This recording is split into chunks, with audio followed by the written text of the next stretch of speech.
औरत अपना खाना खाने के लिए तैयार थी। तभी बिना किसी चेतावनी के आदमी ने टेबल के नीचे उसे परेशान करना शुरू कर दिया। उसका पैर उसके पैर से छू रहा था। उसका शरीर जम गया। गुस्से की एक लहर उठी और उसने तेजी से उसे टेबल के नीचे लात मार दी। आदमी ने हैरानी से आह भरी, दर्द से अपना पैर पकड़ लिया। औरत के होंठों पर एक शरारती मुस्कान आ गई, क्योंकि वह चुपके से अपनी जीत का मजा ले रही थी। उसके दादाजी ने शोर सुनकर चिंता से उस आदमी की ओर देखा, चेहरे पर दयनीय भाव लिए।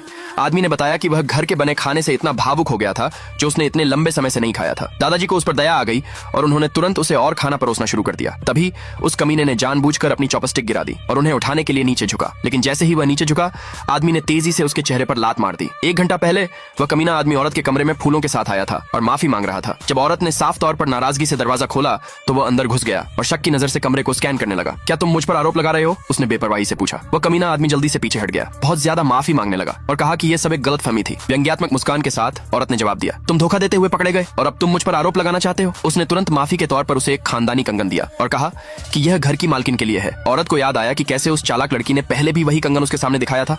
उसने अपना फोन उठाया और उस पल को रिकॉर्ड कर लिया। उसने वह वीडियो, साथ ही उसके वादे के शब्द उस चालाक लड़की को भेज दिए। जैसे ही वे सीढ़ियों से नीचे उतरे, वह कमीना आदमी हैरान रह गया जब उसने आदमी को दादाजी के साथ चाय पीते देखा। उसने जानना चाहा कि वह आदमी यहाँ क्यों है। आदमी ने ऐसा दिखाया जैसे उसने अभी अभी उस कमीने को देखा हो और नकली चिंता से पूछा कि क्या उसकी धोखेबाजी की समस्या हल हो गई है। दादाजी ने तुरंत उस कमीने से स्पष्टीकरण मांगा। औरत ने जल्दी से दादाजी को शांत किया और उन्हें भरोसा दिलाया कि उस चालाक लड़की को पहले ही भेज दिया गया है। उसने उस कमीने की ओर देखा, उम्मीद थी कि वह उसके बयान की पुष्टि करेगा, लेकिन उसके दोषी चेहरे ने उसे धोखा दे दिया। दादाजी बहुत गुस्से में थे और उस कमीने ने बेमन से कंफर्म किया कि चालबाज लड़की को भेज दिया गया है। औरत ने गर्व से कहा कि उसने खुद यह इंतजाम किया था और अब तक यह काम पूरा हो जाना चाहिए था। तभी उस चालबाज लड़की ने उस कमीने को फोन किया और औरत ने जलन का नाटक किया। वह कमीना घबरा गया और तुरंत औरत के सामने उसका कॉल ब्लॉक करने की कोशिश करने लगा। बाद में जब सब चले गए तो दादाजी औरत की तरफ मुड़े और गंभीरता से बोले। उन्होंने उसे चेतावनी दी कि वह कमीना अच्छा लड़का नहीं है और उससे शादी के बारे में गंभीरता से सोचने के लिए कहा। उसके लिए चाय डालते हुए औरत ने शांति से जवाब दिया कि उसने पहले ही सगाई तोड़ने का फैसला कर लिया है। दादाजी ने एक इन्विटेशन निकाला और कहा, अगर तुम सगाई तोड़ने जा रही हो तो इसे सबके सामने करो, इससे उसे चोट लगेगी। पार्ट 2 के लिए कमेंट करें।